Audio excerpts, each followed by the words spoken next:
best time to disclose is when you need an accommodation. And if you don't need one in the hiring process, you don't have to disclose at that time.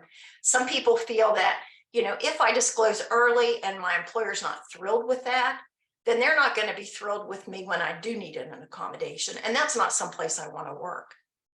Other people wait until they absolutely need one. That's okay too. We would just advise you don't wait too long.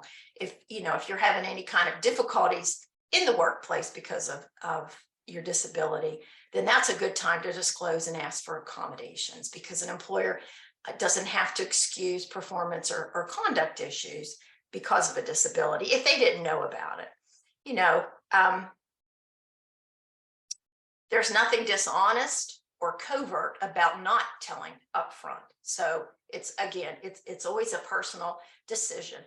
That's one of the biggest questions I think we get on our team, and we can't tell you the best time to do it, but we can certainly help walk you through that and talk about the positives and the negatives about that.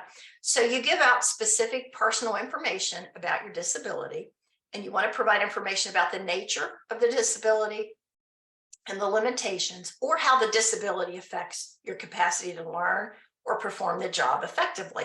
Now, let me just say that the knowledge of limitations is really more helpful to the employer than the diagnosis.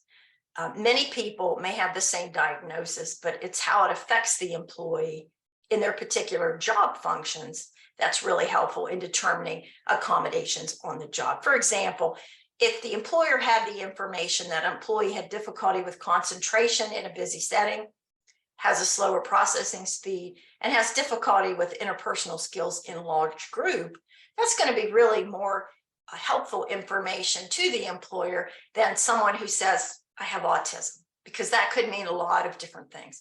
There's a saying that I've heard: if you know one person with autism, you know one person with autism. And at GN, we look at every disability that way, because lots of people may have the same diagnosis, but they have a lot of different issues with that, and depending on what the job is, they may have different difficulties than somebody else with that same diagnosis.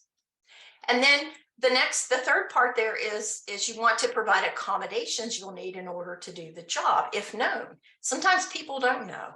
If they knew, they probably would try to do those themselves. Sometimes they don't really know what they need, and that's okay. You can talk to the employer about that, and you can call Jan or contact us, and we can talk about that.